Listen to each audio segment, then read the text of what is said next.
trials now that are combining checkpoint inhibitors along with either chemotherapy or other immunological drugs to try to improve most of it has been in the BCG-unresponsive, right? So these are patients who otherwise might have gone to cystectomy, but now we're moving this up. So it's a tough question, but what is the balance there of the efficacy versus toxicity, knowing that we have these other treatments down the line that have fairly good efficacy, right? So we now have 2 drugs available if you count Gemdosi 3. We're going to hopefully see approval of TAR-200 and cretostimogene soon. So we're going to have 5 different combinations for patients who don't respond to BCG. So, but we want to cure patients ahead of time. Where do you think we can strike that balance? Yeah, it's a great question. As you pointed out, with Sunrise 3 and citralumab, Potomac with durvalumab, Keynote, pembrolizumab, there's a lot of trials in this naive space that are going to be giving us a lot of good data.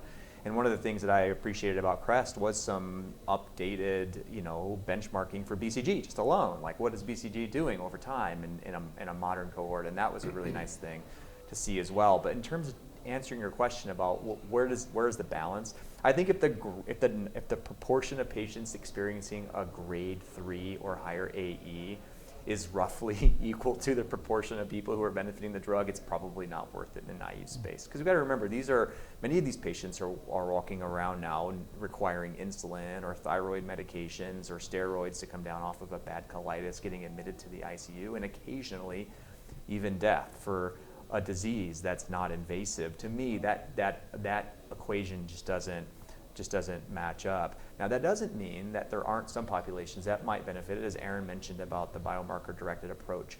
If you look closely at the CREST data, the T1 patients, there was a signal there. And maybe in really high-risk T1 patients who have concomitant high-volume CIS, maybe there would be a role for this. Maybe not in the frontline setting, but maybe you try BCG, and then if you needed to augment with sasanlimab, then that might be a role for it. But I'm a little hesitant to use it in naive patients myself. Okay, Aaron, back to you. And we seem to be disconnected in many academic centers in terms of reimbursement issues, and we just go to practice and it seems like it's covered. Some of these are real issues, right? Staffing, reimbursements, all these kind of also logistical issues of delivering this medicine, even in academic settings. But can you tell us sort of how that works into the options that you have and what you're going to choose to I think, offer? all these drugs, especially as urologists, we're not used to seeing these eye-popping numbers. Yeah. For drugs we're using. And it's not like, prostate cancer drugs are inexpensive, but it's not these, hundreds of $1,000s a year of treatments. So, you definitely have to have the staffing in place that, for the benefits folks, prior authorization folks. You definitely need to have someone who's keeping an eye on the accounting, making sure we're getting reimbursed for these things. And there definitely are and will be practices that just say, this is not worth the risk. Let's just get this to the academic center where they're not as worried about the finances, perhaps. I mean, certainly your institutions are worried about finances as well, but it's not quite as front and center. If you have a smaller practice that is 5-6 urologists, putting $60,000 or $100 some $1,000 for an induction course of NAI or something like that on your books, hoping you're going to pay in several weeks or several months, like that can be a big stress. So those are definitely factors we have to take into account. I think most of the companies that are making all these drugs do have very good programs and have really come forth with programs to reassure us that, like, you go through these processes, you will you'll get reimbursed. Yeah, the support has been nice from the companies. It's really important, because without that, I don't think at least in the community setting, any of this would be possible. Right. And I think it's important to be able to because even if I wanted to refer every single patient, like if all the community doctors were saying, okay, let's refer everyone to get Creto or nadofaragene or any of these drugs, it has to be an academic, we might overwhelm all you guys too. So because it's not like you're not busy. So I think it is important to let patients have some options of where they want to be treated, but these are expensive drugs, and as things come out, like, TAR 200, Credo, if those come out later this year, like, for a while they're not going to have a permanent J code.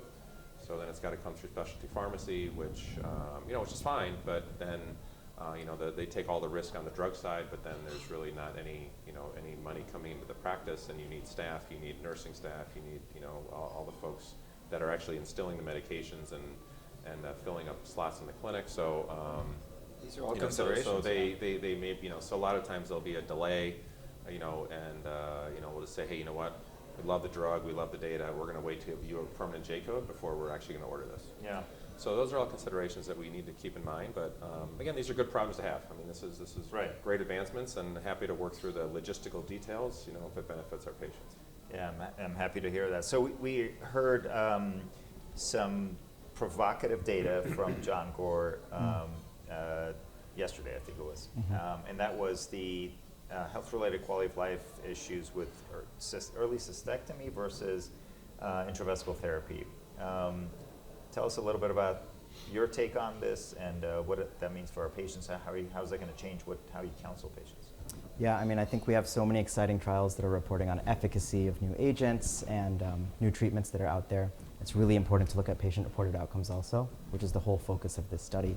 And what they did was compare patient-reported outcomes in a very kind of rigorous way with patients that either got cystectomy or some type of salvage intravesical therapy for patients that recurred after BCG. I think most of us kind of expected outcomes to be similar between the groups, maybe a little bit better with intravesical therapy, but interestingly, there was a significantly higher amount of patient satisfaction with radical cystectomy. I think one caveat to remember with that data is that these patients already kind of worked with the urologist to select that treatment. So clearly whatever that they selected was something that they were okay with. So we might not be able to apply that data to all patients. Right, but it's certainly nice to see that, we've been talking for the past few years that radical cystectomy obviously has its morbidities and mortality as well. But I was surprised to see the data as well, but it sort of gave me a little bit reassurance that radical cystectomy still has a role in management of patients with aggressive disease. These are patients who can move on to metastatic disease.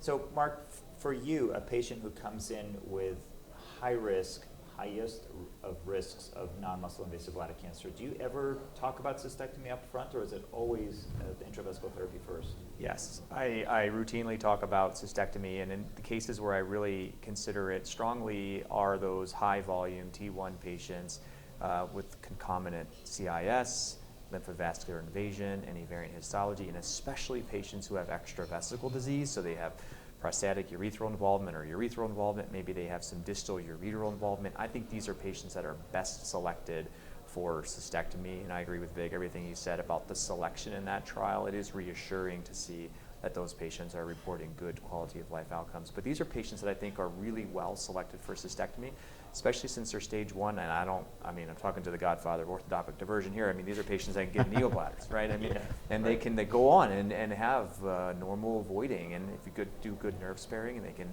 have reasonable sexual function as well. So I am in the camp of these subset of patients need to be talked about. But if it's just need to be, consider cystectomy. But if it's just a little bit of CIS that I detected on blue light, probably mostly cleaned up with blue light, they failed 5+2, I'm not enthusiastic about that subgroup for cystectomy. That's where I think intravesical therapy is really valuable. Yeah, I completely agree. I think we really need to step back and realize, there are some patients who are very high risk for progression of disease and may not do very well with any intravesical therapy to start with.